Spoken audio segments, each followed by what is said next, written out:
We know you love us, but the information on our podcast is provided for educational and entertainment purposes only. It is not intended as a substitute for professional advice of any kind. If you or anyone you know needs professional help, please seek mental health services.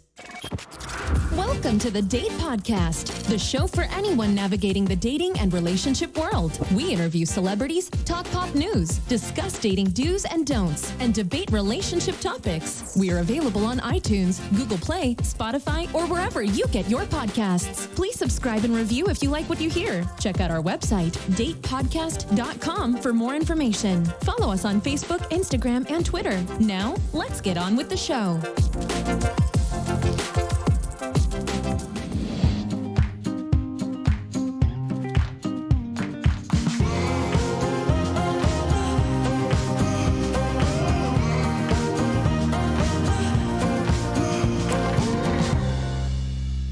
Hi, it's Emma. Hey, it's Zorric.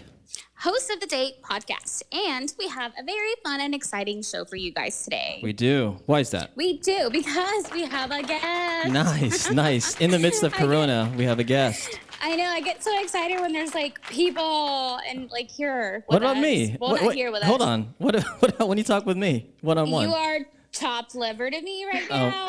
So. Oh my gosh. We start already. Go ahead. So who's here? Well, we have Alex Castillo with us. Okay. Come on. So continue. You can say hi, Alex. Oh, okay. Yeah. Like, I didn't know. Hi. So Alex currently works for Armani's Global Marketing. For global marketing, she's a specialist out of the Fossa Group and has also been working with Bumble's marketing.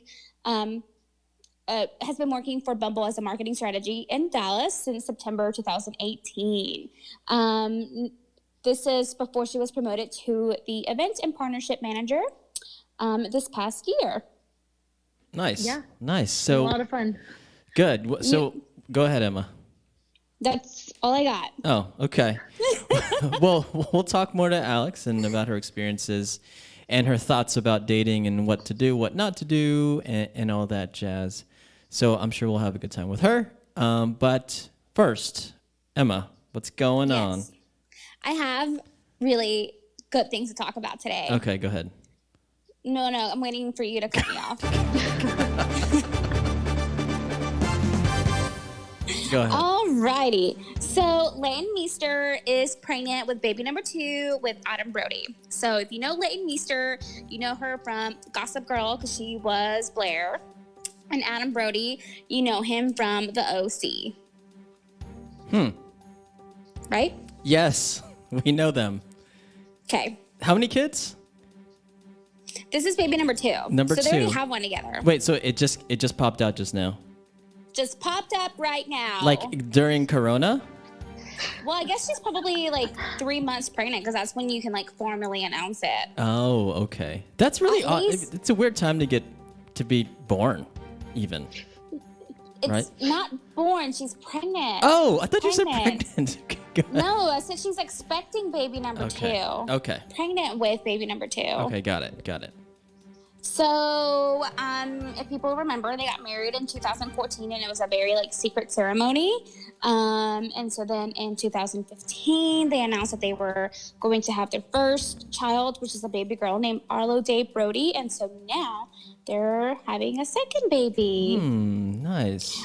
Yeah, it's kind of interesting that like, especially Meester, like Leighton Meester is very like private compared to Adam Brody. Because I don't know, because maybe it's because of the characters that she's played. I always feel like Leighton Meester is more like outgoing, you know, because of those characters that she plays compared to real life. So Alex, did you watch The OC? Were you a fan of that? No, I never watched the OC, but I definitely was a fan of Gossip Girl.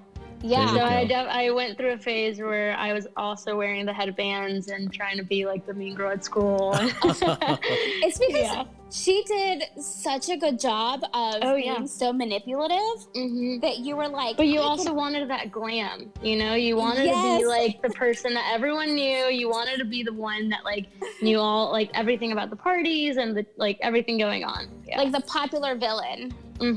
Yes, I love it. There's a good side and a bad side. And in the end, For she ended sure. up being like really, really awesome. Like there was a lot of great character development. And so Blair was definitely one of my favorites. For sure. Yeah, I didn't. I was not Team Serena. I was totally Team Blair the whole time. So, anyway, so let's move on to reunions. So this past week, The Office celebrated their 15th year of being like on the their pilot coming out on NBC. So that had been 15 years. John Krasinski created this like YouTube show called Some Good News. And so on his first episode, he invited Steve Carell on the show, and they talked about like the 15th year anniversary of The Office, and they got to reminisce on like positive memories that they had. And it was really cute just because you can tell that they're friends just because they were giggling, like they were just giggling and just having fun. And it just felt really good watching it. Like I also got emotional. Like I might have cried. You always get emotional, but I don't always cry, but it was just really cute to see them like together and talking and just engaging with each other. So if you guys haven't seen that, y'all should. I've never even watched The Office. Oh my gosh. Well, Oh my gosh. I'm a Parks and Rec fan. And I try to watch one episode of The Office, and I haven't made it past like the end. So never actually finished the first episode. So Parks and Rec is good too. I will give you that. It has the same type of like comedy. It's the same producers and writers, I think. I think it's just the fact that The Office has Steve Carell. Not a big fan of Steve Carell, and so because he's like the main lead, I just rather tear from watching it. What ruins him for you? I think when he played that like very off the wall uncle in Bewitched, he was like this kind of uncle / actor that died, and then he kind of was like a ghost that was like haunting Will Ferrell towards the end of the movie. And so he was just kind of very weird in that scene. And then after that, he became really popular with The Office, and so I was just like, it's like the same type of person. So I was like, I can't. Yeah, he's kind of like also Will Ferrell, where he overacts, right? Little over dramatic. So but he's funny to me. It was a good show. I mean, you have time now to watch the show if you want to. Yeah, I actually have thought about it. I was like, you know what? Push comes to shove, desperate times call for desperate measures. So probably will watch it. I think so. It's funny because I felt the same way. But about oh my gosh, Will Ferrell. Yeah. I felt the same way about him in The Office because he came in to like replace Steve Carell, and I remember just being so mad at him for like a while. It took me a very long time to forgive him. So I feel ya. But no, I think give it like the first season with him is very cringy. I will admit that. Yeah, I think that's the perfect word for my reaction to everything that they say in the script. I'm just like cringy. It's like sometimes it's funny, but it's also kind of like do I really want to laugh? Do I really want to? It's just kind of like So the first season is definitely cringy, and I think in the second season they start giving him very like good redeeming qualities that you'll kind of be like, oh, okay, this explains him. So, and you become like, you have like sympathy towards him, and you're like, okay, so if he were to be first season, super cringy, like I get it. So if you can get past the first season, you're good. Well, there's a lot of seasons though, right? There's like no, because I think the first season's just 6 episods. Okay. Okay. So it's not like Grey's Anatomy where it's like 13 seasons. No. And like, Okay. Well, it's if you're bored, grab some wine and just try your best. And I'm sure you can get through the first season. Try to. You can also always call me, and I'm there to support you through the awkwardness because I love The Office. Well, I think to your point, Emma, about Steve Carell and John Krasinski, it's like, seeing an old coworker for the first time, sure. And it's like kind of reminiscent about what happened. Different from seeing an ex in a while. I mean, that's totally different, depending on how it ended, right? All right, go ahead, Emma. I don't ever know that you can have a good encounter with an ex, even if it ended on good terms. Yeah. I mean, I've always been the type of person that's like, once we're over, like, it's over. Like, I don't really talk to you. We're not really like friends. I've had encounters where like we run into each other, but it's never like, oh, like I can't talk to him or I can't talk to this person, you know? So luckily I've kind of been saved in that department. Good. Yeah. That is good. And then, so, you know, since we're all in quarantine right now, we're all practicing social distancing.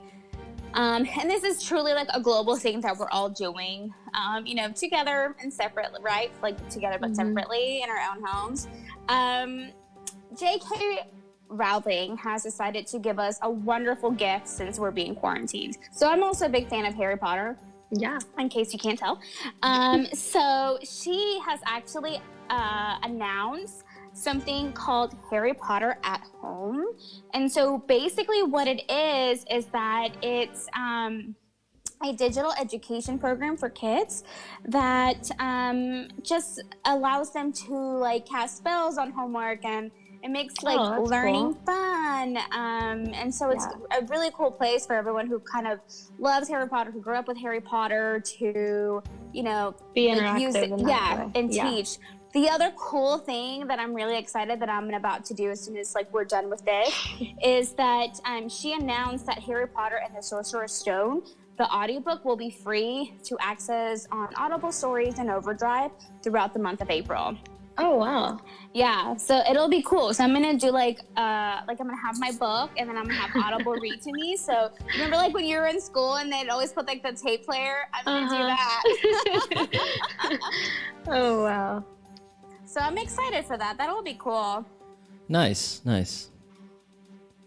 What else? Zorric, do you like Harry Potter? No, I mean, I just haven't. Maybe I should kind of binge on that because I haven't watched it before. Definitely. There's like 8 movies. Perfect time for quarantine. That's a long. That's... If I'm watching a season of The Office, you're watching Harry Potter. Oh, challenge accepted. Yeah, we'll just put that there. What else you got, Emma? Anything else? That's funny. That's all I got. Okay, sounds good.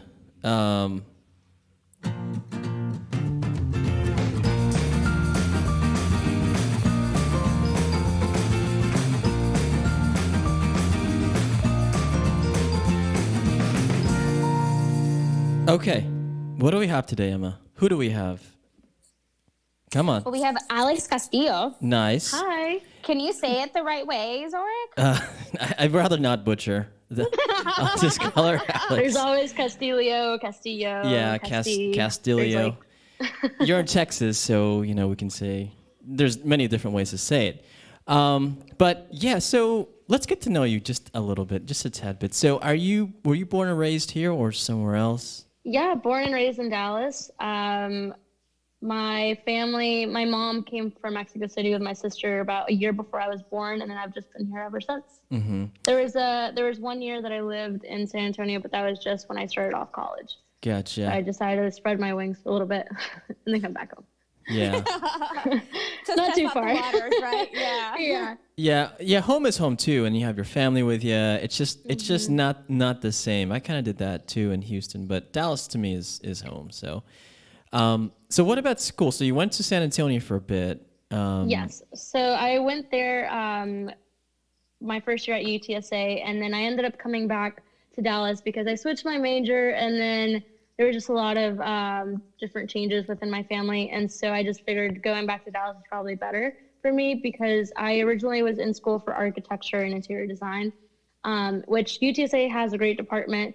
But then once I switched over to PR and marketing, I just figured that there was just a lot more opportunity in Dallas, you know, to grow within, like while you're working in school, but also after college. And so it was just like a good idea for me to go back. Yeah, definitely. Nice. And so at UTSA, were you in a serious relationship? Any boyfriends or? I actually started off really quickly. I think it was like a week before classes started. I went to this Mayweather watch party because there was like a big fight my first year of college. And so I met someone. There was this guy that was at the party, and this was obviously after a few drinks, and so then I got a little ballsy, and I just basically went up to him, and I saw that he had a camera. And at the time, like during that year, I was also into photography. And so even though I don't know like the ins and outs of photography as far as like knowing the types of cameras or this, like I only knew the name of my camera. So I went up to him and said, "Oh, what camera do you have?" Like I would know. And so he told me all these like cool like names and numbers, and I was like, "Cool." Like I have an Nikon D3400, and then after that we just started bonding over photography. And then shortly after, it was like now he was like my person within like my first semester of college. Wow. So in other words, you went up to him and you saw your prey. You hunted him down. It's literally, it's so funny because I literally told him, like, once I saw him, I was like, that's who I'm going to talk to. And so during the fight, we kind of were like just making eye contact. And then once people started playing like games after the fight, that's when I was like, yeah, I guess I'll ask him about his camera. So it kind of started off like that. Yeah. So did he move back to Dallas with you or? No. So I basically, when I left San Antonio was within the first year. I didn't finish the whole, I didn't complete the first year of college there. And so he was a senior, I believe. Yeah, he was a senior in college, and he had decided to stay. And maybe about 2 months later, he just kind of was starting to kind of be a little standoffish. And then after that was basically like, "Hey, Alex, I don't think is going to go anywhere." He just basically did not want to partake in a long distance relationship. Yeah. And so, I mean, made total sense. But I mean, Dallas isn't that far away. So I was like, okay, sounds good. Yeah. Yeah. And you know, in college, I think sometimes you want something different, right, than you do after college. It's totally different. And honestly, it was for the better. I actually ran into him a few months ago. I decided to kind of just take a spontaneous trip back to San Antonio to visit some friends, and he was just kind of still doing the same thing after like 2 years. It was just basically like the no change in like personality, no change in the person, and so was still actually in school even though he was a senior when I first met him. And so to me, it was just kind of like my life had completely taken off from those 2 years. Like I learned a lot. Like personally, and then also professionally, like my life kind of took off. And so it was just very different. I literally felt like I went back in time and just saw the same person. So I was like, wow, you know, everything happens for a reason kind of thing. Yeah, it sounds like he was just very stuck in where he was, and that you kind of moved forward. And so it sounds like it was like the best choice for you, right? To like move on from that and grow from it. Yeah, exactly. Yeah. Well, let me give you guys the truth about men. We don't ever grow up. That's number one. We never grow up. Yeah. I know. I think I've said this before, that sometimes I'm like, I wonder if men ever fully develop their prefrontal cortex. Like, is that ever fully developed? Because I feel like the maturity level that you guys have. Yeah. And I feel like even when they think it has like changed or it has developed, it's like then something else happens and you're like, I guess not. I honestly think it's because that testosterone comes in, and like the moment that it's the pride. It's the pride. No, it's the testosterone for sure. Because like when a guy, so you know, when we're babies, and then the guys, like the Y chromosome shows up, the testosterone washes over the brain and like disintegrates these little filaments that connect both parts of the brain. I think you guys never recover from that. I guess. Why is Emma trying to be a therapist? You show off right now. Because I am a therapist. So you've been screwed since birth is basically what she's saying. That's what you're saying, Emma. Hey, it can be a little helpful, right? Because you can be like, it's not my fault. I was, born this way. Yeah.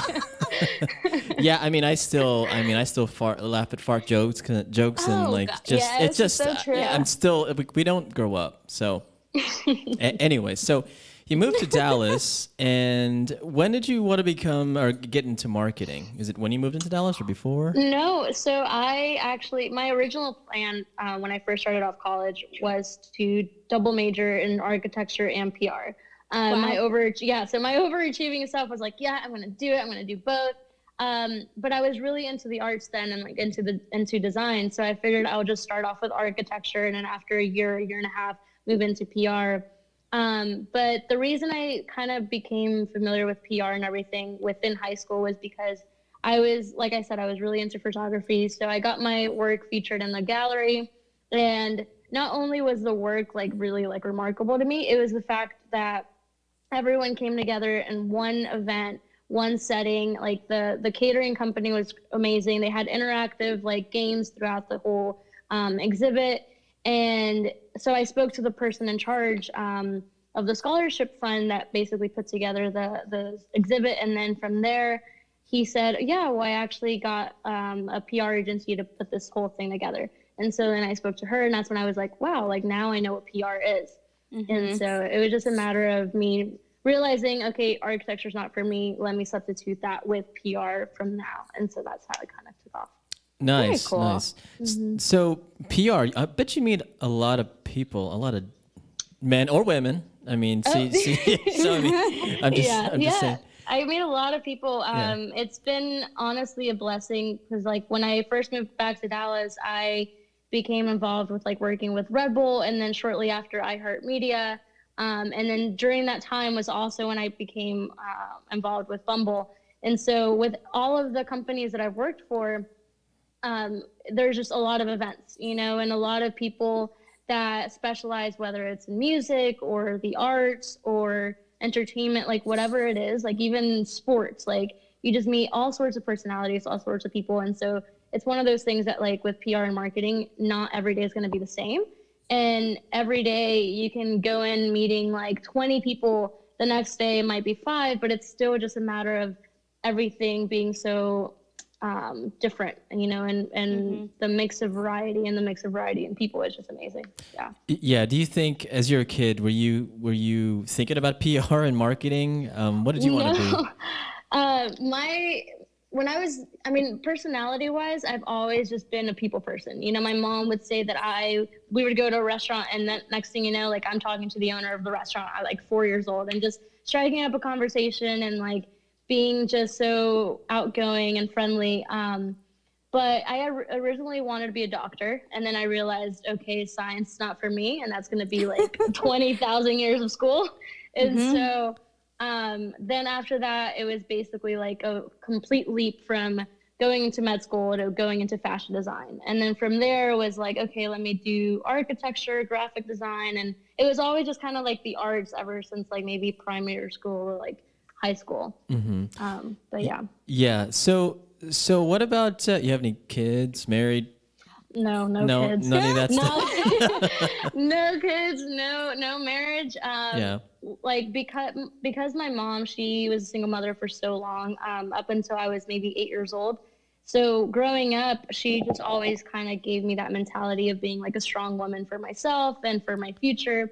She never wanted me to settle. And so that did play a role in how I approached my relationships, unfortunately, but I kind of ended up learning from that. And I'll definitely touch on that in a little bit, but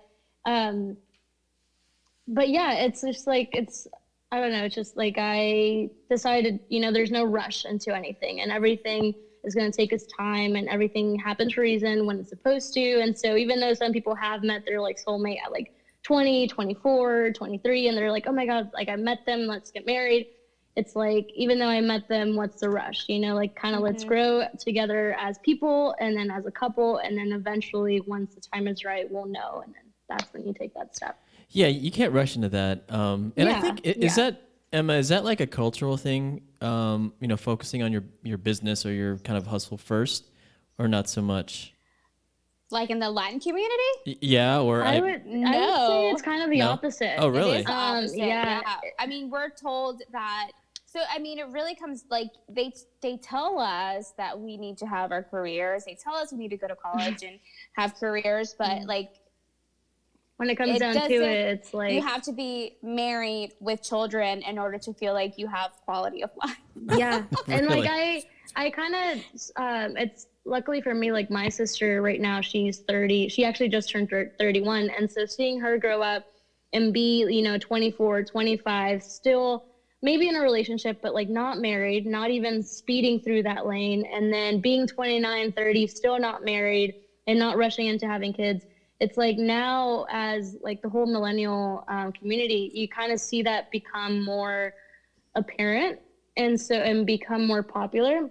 And then my mom, like she's not the traditional, you know, Latin mother. And so she obviously does basically gave me some of those qualities where it's like, you have to be strong, you have to do this, and value your work and value your family. I get that from my Latin side, but it's also like, you don't have to be like married and having kids anytime soon. And so it's kind of like a bit of American, a bit of Latin. It's kind of both. Right.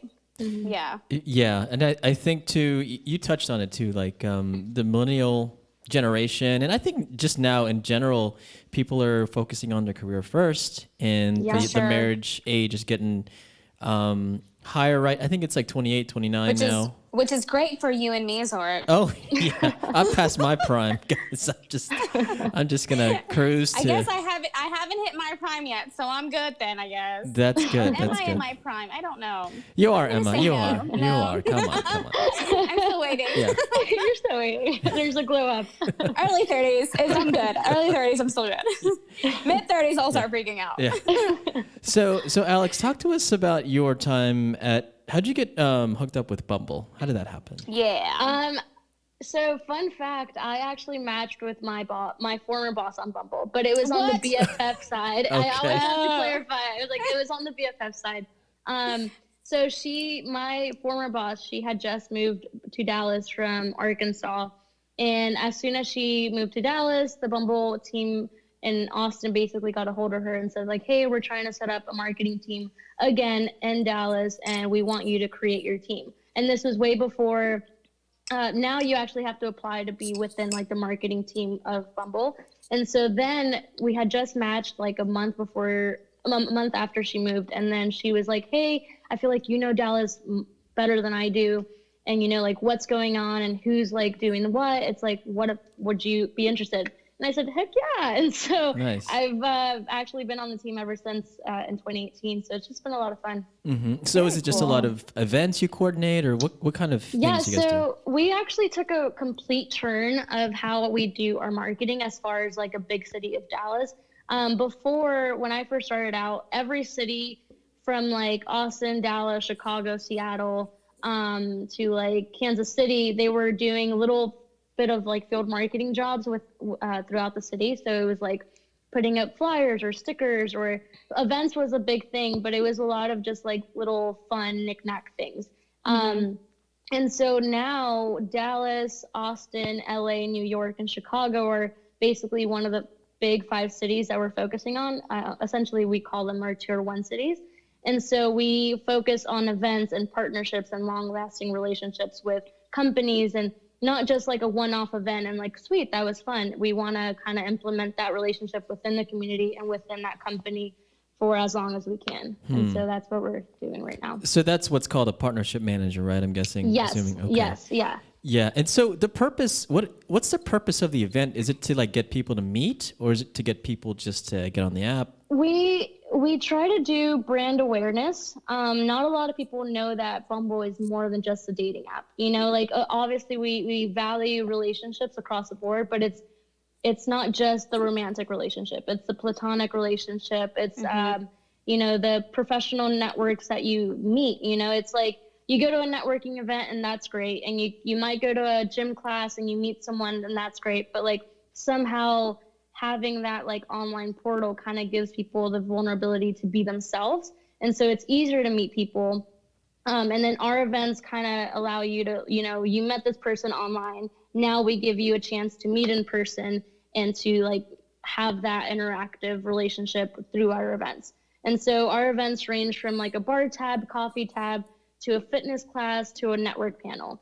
And they're just very different. And sometimes we have like extreme like fun events where like in February we had like a big bar crawl, and that's different than your normal like, here, grab a drink and like, you know, meet people. Because a lot of people get intimidated when they get in that surrounding, because they go with their friends and they end up just talking to their friends. It's different. Yeah, it's difficult to like break that barrier. Because that's what I do. Yeah, that's what you do. And you're like, I'm going to a bar, let me meet someone, and then you end up sitting like in the same table with your friends, having the same conversation, having the same drink, and then going back home. Yeah. You know, yeah. it's Zorric always yells at me. He's always like, "Go talk," or he'll push me to go talk to someone else. Sometimes he'll be like, "You have to come by yourself," and then he'll like And I'm just like, oh, fine. Or I'll be like, hey, do you like this guy? And I'll just go talk to him and, Yeah, be a wingwoman. Yeah. I'd rather be his wingwoman. Like, I think I have more fun when he's single because I can, like, I go talk to people. Because you don't have the pressure that it's for you. Exactly. Yeah.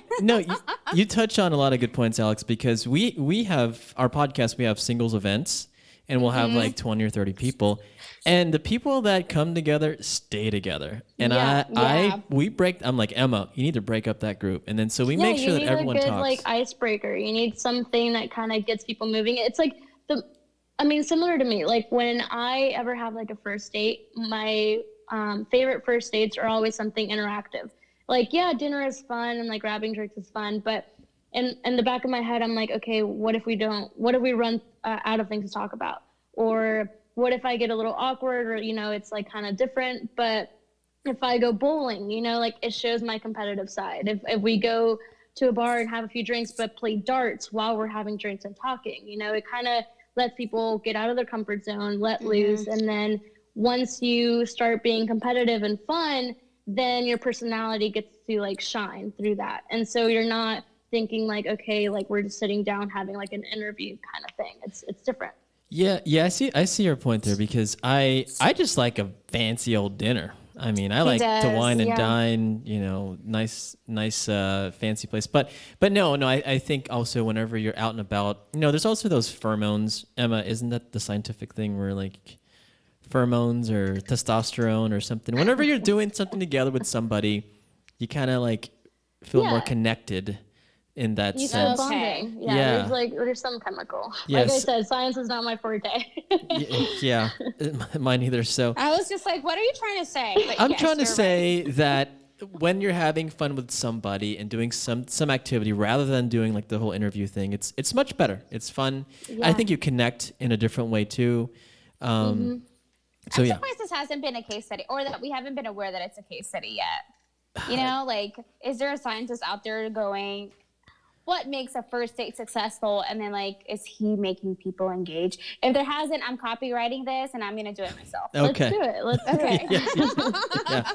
Nice. So you talk about first dates. So you say bowling. What are some things that you wouldn't do as a first date? That's not dinner. Wouldn't do movies. Even though I'm a huge movie buff, it kind of takes away from having a conversation and getting to know someone. Even if you do dinner first and then a movie, it's like, great, now we know each other. And like, let's say the date was going well, then there's like a 2-hour break. There's a 2-hour break in between, like, okay, nice to meet you, great meeting you, bye. I would say like movies is one, and then maybe even though also like I love the arts, I would kind of wait on like going to like a museum or something like that. Oh, I love a museum. Depending on like I said, like it depends on what you're into, and like if you can have a great conversation from it. Like I love the arts, but as far as like first dates, it's different, because a lot of times you are quiet and you are like thinking about what you're seeing internally rather than like, being fun and being out loud, and it's different. Right. Yeah. For sure. I think maybe like the DMA, like late night would be a great way. Because they do like, they have music, they have you like draw something yourself. And then I know during that time, like the design district would host like a lot of blog parties. And so you would then go out, there's like a food truck. It's just like, it's a lot more inclusive with everything going on. Yeah. Is this something that you teach at the Bumble events? Do you guys talk about that, like how to date? So sometimes after our fitness classes, we basically have the instructor as well as other professionals that work in either the fitness community, or they might be like a mental health awareness like coach. And so they talk on relationships. Like our previous one that we just did was Grit by Brit. She hosted like a really fun dance class, and then after that we had the president of D Magazine. We had the instructor that was leading the class, and this I forgot her name, but she was a therapist also.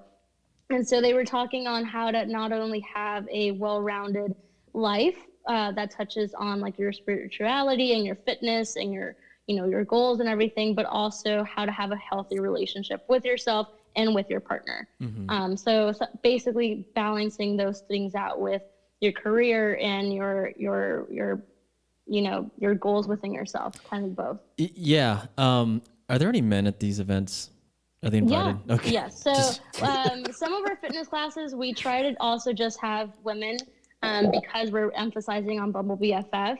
But we do have, basically, other than our fitness classes that are just for BFF, a lot of our events are catered to both. You know, we don't say, we don't, there's not an age limit, and there's not a, unless it's a bar, but there's not a like gender limit, or no. No. They're Is the open to all. Bumble BFF popular amongst men? Not typically. Okay. It's not just for women, but it is primarily used for women by women. And Okay. so I've had friends that have actually met their, they moved to a new city and they're like, let me just try Bumble BFF and see what happens. Right. And obviously, like, you meet all sorts of people on there. But I wouldn't say it's like the primary use to find friends as far as men go. Plus, like, men, they have a different way of making friends. You know, Right, they're not gonna right swipe, left swipe in a Bumble way to meet like their next like pal to grab a beer with. It's just very different. Yeah, Zorric, why do you think that is? Because I don't want to meet dudes. That's number one. And number two, so if I think I've done it one time, and you know, I'm about making connections in like a professional way, and maybe there's a way we can mutually like help each other out. But I don't know, I would probably do that on LinkedIn more than Bumble. There's also Bumble Biz. Oh yeah, there is. Yeah, and Yeah. I'm not opposed to it. I just haven't done it before, so I'll try it. I'll try that. Emma, we need to try that and see. Okay. Yeah. Okay. So I could say you're in the industry, right? The dating industry. You work there. Yeah. And we're we do a lot of research. We interview a lot of people. What are your overall thoughts about dating right now? I mean, how's it going? Like online dating, or Just dating in any general. type of Like, dating? do you think, people are focused more on online dating now? I hear a lot about how people want to meet people in person, but So what are your thoughts? I mean, I value all sorts of dating.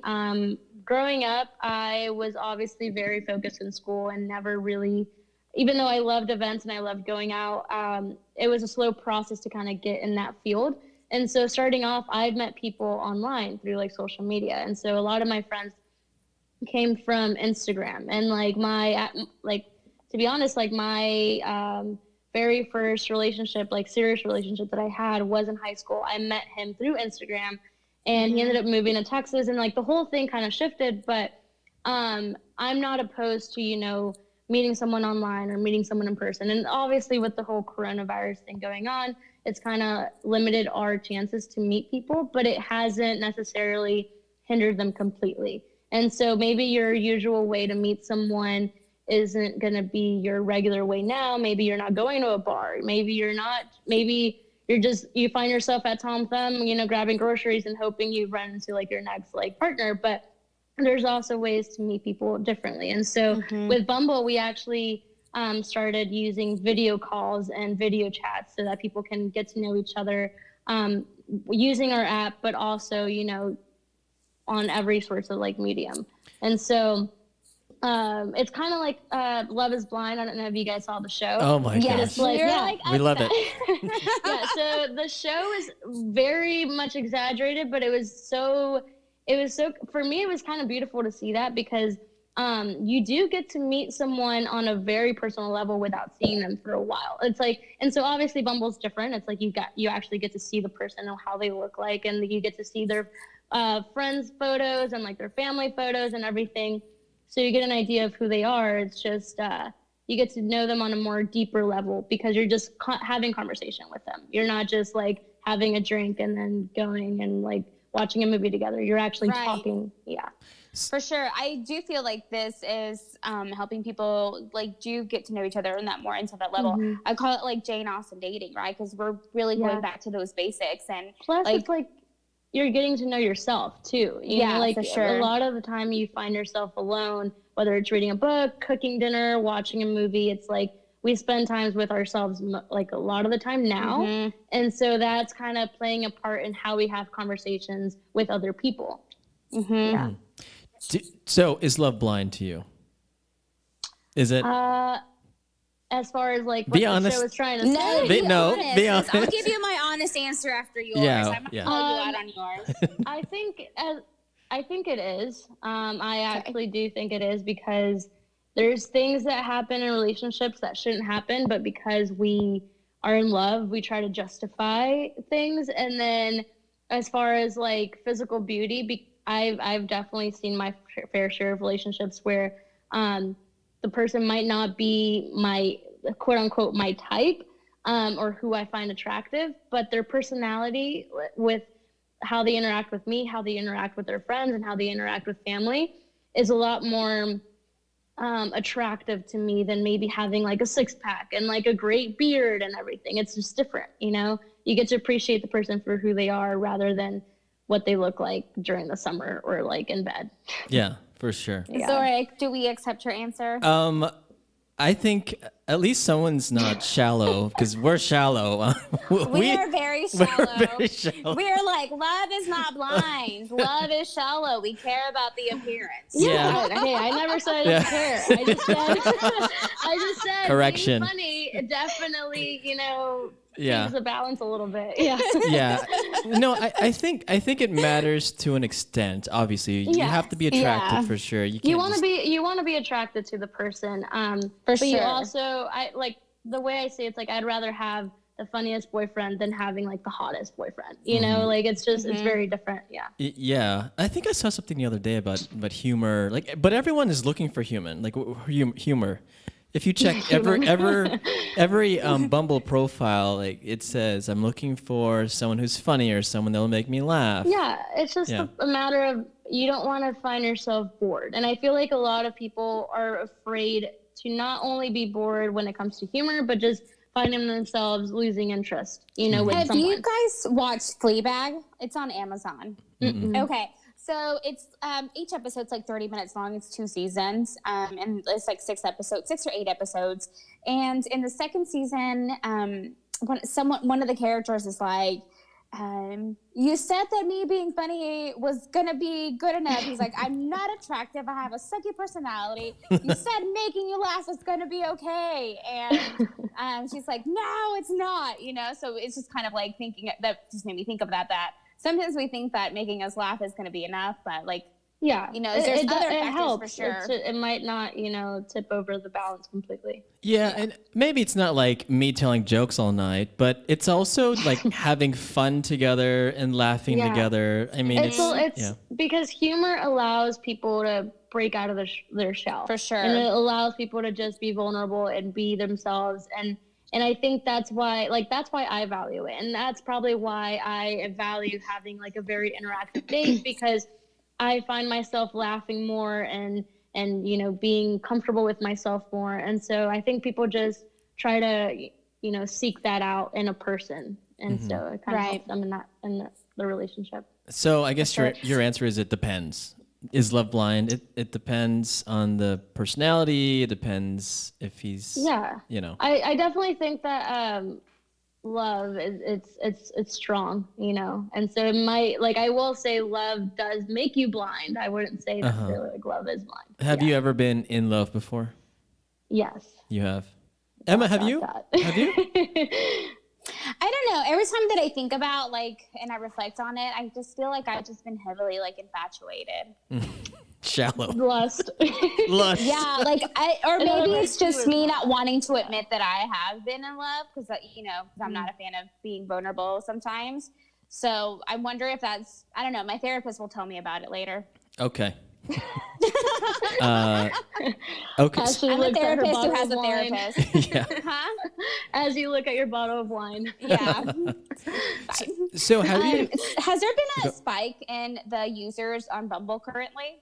Yeah, there actually Really? have. Yeah, because a lot of, I mean, even with the industry, with us being in like media and being an app, everyone is on Instagram, everyone is on Bumble, everyone is on YouTube or on Facebook, like, or on Netflix, you know, like everyone's trying to find some way to, you know, not be bored. And so even without coronavirus, like when people have been bored or have been seeking that relationship and seeking that friendship, they go to Bumble for that. And so now that the quarantine has people kind of stuck at home, it's another way for them to kind of still be interactive and meet other people without having to leave their house. Yeah. Yeah. Do you think, obviously I think coronavirus, I think that has probably spiked the usage, I think. But also, do you know what's next for Bumble? Because, you know, I know you said you added video and audio, but Bumble seems to be super popular among everybody. Yeah, and I think the fact that Bumble as a company and as like a community has flourished like so much is because we're not trying to just limit ourselves to dating, and we're not trying to limit ourselves to just being an app. And so right now, we've actually had Bumble provide funds to local charities within Dallas and other cities. And so, like for me, I was able to collect some funds, and I will be donating them to the Family Place, which is a resource in Dallas that basically helps domestic violence victims and families to kind of overcome that. And so that's like just one example in and of itself. You know, like Bumble is always trying to be the lending hand and to be the bigger person and to like, you know, lead the community of women and relationships and friendships to a whole like new level. And we're basically trying to not, we're trying to break the barrier, you know, and like everything is not just black and white. And so I think that's one of the greatest things about Bumble compared to other apps that I'm familiar with. It's just that we try to seek that out in everyday life, you know, not just pinpointing little things here and there. So has Bumble sent any like communication or anything about like dating during Corona? Is there something? Yeah. So we actually just partnered up with Jerry. He's actually one of the lead actors in this show called Cheer on Netflix. Wait, you guys are partnered with Jerry Harris? Yes. So yesterday he actually got on. He got on our platform, basically took over Bumble, and was doing his fun little spin on dating during coronavirus. Oh my gosh. And kind of how to do like the best one-liners when you're sending a message on Bumble. And so oh my gosh, I love him. Oh my gosh. We're trying to figure out unique ways to kind of have people still date, you know, whether it's like sending little dating kits or doing like a virtual happy hour or doing little virtual games. Like we're trying to figure out what people want and what people want to do. And, you know, you can still see that people still crave that human connection. For sure. You know, the coronavirus kind of made that seem more evident, I think. And so it's just kind of cool knowing like trying to see where Bumble's going to take off from here. You know? Yeah. So what you're saying is that it's possible to date right now in the whole midst of coronavirus. There's things you can do like video chat and games like that. Yeah, definitely. I don't yell at me, but I'm just looking at Jerry Harris's Instagram right now. Okay. So yeah, look at Bumble's, and he has a recent post on there. So you know what I see on Instagram is I see a lot of people recommending like, oh my gosh, Emma, She found it. put your shirt back on, Emma. Shut up. We're finding there's a lot of good advice about, you know, what to do during this time. Should you work on yourself? Should you date? Like, what are your thoughts on what people should do right now? I definitely think it's a matter of where you want to be in life in the future and where you think you are right now.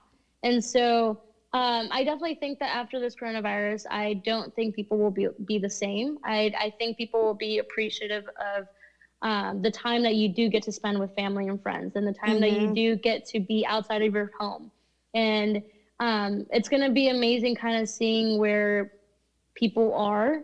But as far as like, let's say, for example, for me, I am dating right now. Like I actually recently got out of a serious relationship last year, and it took a while for me to kind of get out of that. But it just like, let's say if I had just recently got out of the relationship right now, this would be a perfect time for me to just kind of dive in more into myself and to do more reading, more writing. I definitely wouldn't be running towards Bumble or running towards any app anytime soon, or even trying to look at my DMs. You know, it's just a matter of where you think you are and what you want in life. Yeah, if I became single right now, I would be probably crying and drinking scotch. This is not a good time for me.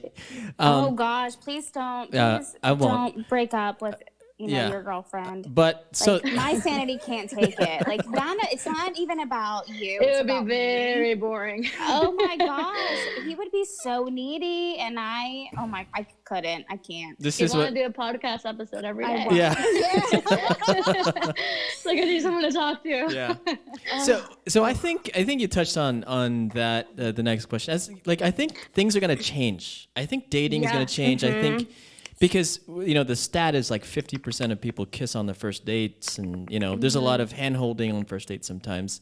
Do you think it's gonna change things, Alex? Like dating in the future? I definitely think that right now everyone's kind of being more cautious. Not only about where they're going, what they're doing, but as far as like how healthy they are being. And so I think immediately after, let's say the quarantine gets lifted, everyone's just still going to be kind of hesitant and like slowly coming out of their house and being like, ooh, like, is it safe? Like, even though they lifted it, it's like, what am I going to do? And I definitely think first dates will kind of have an impact. I wouldn't be surprised if people are just more cautious, or maybe they're just more used to being with themselves, that they'll kind of wait until the second or third date to hold hands or to hug or to kiss, or to even have sex, Yeah. I think this is also a good time for relationships that are new, because you're not supposed to see each other, but I'm sure people do. And you're not speeding into anything. You're not rushing into like, oh, let's have sex right now, or like, it's different. Yeah. And that's what I was saying, that like right now, if you were to like date, you find yourself obviously just talking to the person, whether it's on text or on call or video chat, or just sending each other like funny pictures, memes, whatever it is. It's like you get to know someone on a whole deeper level than as opposed to just seeing someone for drinks every night, or for happy hour, or for dinner, and then going back to my place or your place. It's very different. Yeah. I think romance is coming back. I really think really? romance is back. Like creativity. Like I've seen friends that like they have like a glass of wine and they might have their own little happy hour, their own little like mixer, whether it's with friends or like on a date. It's a lot different, and it's a lot more fun, and it's a lot more freeing, and if people aren't going to be like, oh, let's just go grab drinks and grab dinner. It's like, I feel like the dates, as like you said, romance and the creativity behind the dates is definitely going to increase. For sure. Yeah. Yeah. And I think another point to how it's going to affect dating, like right now, people are losing their jobs. And what if you're dating somebody that just lost their job? It's going to be, it's going to make or break a relationship, I think. Because like, what if Emma or Alex, you were dating somebody that lost their job? And as a man, if I lost my job, I mean, that's kind of my ego down the drain. Yeah. So how would you guys handle that?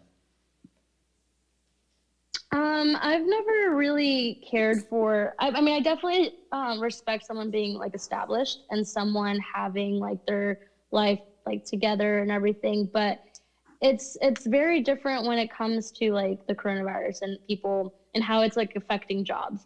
I don't think I would probably run the other way if someone said, hey, sorry, I just got laid off or like fired or whatever it was. I think it would kind of allow the relationship to be more vulnerable, because as far as like guys, I know, like you said, men kind of hold that pride and that like ego and everything with their like jobs and their success and like how they're providing for not only themselves, but for their girlfriend or their wife or their family. And so I think it would allow the relationship to grow on a whole new level, because it's like, it's different from like, oh, I have the money and I have this and I'm this kind of person. Now you are able to kind of break down a little bit and just be together as one. And so I think it would kind of, as for me, I guess it's like just my personality and how I view relationships. I think it would grow on a whole new level. Yeah, and I think though after this whole stuff blows over, I think a lot of people will go on dates, because we're all just cooped up in our houses. For sure, and we're just ready. I'm just seeing people just lining up dates every day, just trying to, just get that human interaction. And like it's funny, but it's kind of like at the same time, it kind of gives you a reality check. Like I know couples that are right now, quarantined together. It's like I can only imagine like how many arguments there have been, how many, like it's like you get to maybe someone that just moved in together, like you're getting to know the person on a different level, on a different wavelength. Yep. And so I mean, sometimes I'm completely bored and I'm kind of going insane because my extrovert self can't really handle just being at home. And especially with like the gym being closed down and like everything just kind of being so limited to just grocery shopping and staying at home, I would be going crazy. And so if I were to like be living with someone that I didn't know very well, or that we just started dating, or, it would play a big role on the relationship. I think so too. Because I don't like to see people sometimes. Sometimes I need my downtime, right? Like I like to see people, but then I don't at the same time. And now you have to go to the restroom for that, you know? Yeah. So see my face or like say hi to my dog or something. So, yeah. But yeah, this is a good test for some relationships, and maybe it'll, I don't want to wish any bad things. Make it or break it. Make it or break it for some relationships. So, so what are some, oh my gosh, we've been talking for about an hour. We can talk to you for like, to you for like 5 hours, but what are some like tips or tricks, for virtual dating? Anything, any advice you can give people out there? I mean, definitely when I've done online dating and like when I've been on Bumble, I think the most cliche thing to say, but it definitely works, is like being yourself. My online way of flirting is very out there, like my jokes can be very goofy and cheesy and like try hard, but it definitely breaks the ice, and it kind of shows people that I'm like goofy and silly and being myself and cute and playful. And so, definitely allowing that to shine through, because right now we don't have the blessing of, going out and seeing someone smile and like seeing someone laugh. But as far as like sending a message, you have to kind of prioritize a message in a FaceTime call to kind of show your personality. Because right now, the only thing you can do is show your personality as much as you can. Mm-hmm. Do you think it's okay to go on a first date right now? No. FaceTime, yeah. Hey, like call me, beat me if you want to reach me. But as far as like, no. yeah, and I think no matter what they say. What if you meet the one and then like you both get coronavirus and then the whole thing kind of just.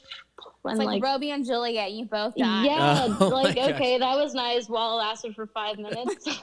Or you guys both live. It could be happily ever after. But what if you get someone else sick? Oh boy. There's always that. See, you can't be part of the chain. You got to break the chain. Yeah, break the chain, break the mold. Yeah, I couldn't forgive myself if I got somebody sick too. It's just, and then they died. Yeah. Oh my gosh, that'd be. Yeah, it's. I would think like. Be at home as much as you can, and like don't go out as often as you used to, and like obviously if you have to get groceries or whatever the issue is, or if you still for some reason are still going to the office and working, just to kind of appreciate the time that you do have right now, because once the quarantine gets lifted, everyone's just going to be like going to work, doing this, doing that, and it's even though like it's going to be different as a society, we don't get a lot of alone time. We don't get as many, work from home days, and so it's kind of like, I think the way I see it is just like seeing the silver lining in all of this and seeing the bright side out of things. And like everything does happen for a reason. And so it's definitely going to help our community too, because you've definitely seen like everyone's trying to help each other out one way or another. Yeah, and I think I like what you said. It's a good time to just kind of take some time for yourself and kind of reassess where you're going, and maybe Emma, you can read a book or something one of these days. Maybe you can watch Harry Potter. Maybe I can watch Harry Potter, and you can watch The Office. We can all do that. I could bring you the movie, Zorric. I would, but I can't. Oh, you can't. You cannot. You can ship them. Yeah. Oh, no, because then I have to go to the post office. It's easier. I might just drop them off at your porch one day. Yeah, with your mask and gloves on and... Yeah, sanitize. I'll spray them with my Clorox spray before I drop them off. You'll be fine. All right. Gosh, Alex, you have a lot of good information and a lot of good stuff for the people out there that need some advice. Hit Alex up. I feel like we should just hey, DM me, call me, text me. Yeah. FaceTime me. There you know? go. There you go. So Alex, how can everyone find you if they want to find you? On Instagram. Okay. Yeah. My profile is not private. I'm an open book when it comes to, real life and social media. And so just shoot me a DM. I think you have a career in like dating, like a dating coach or something like that, because I think you have a lot of good stuff.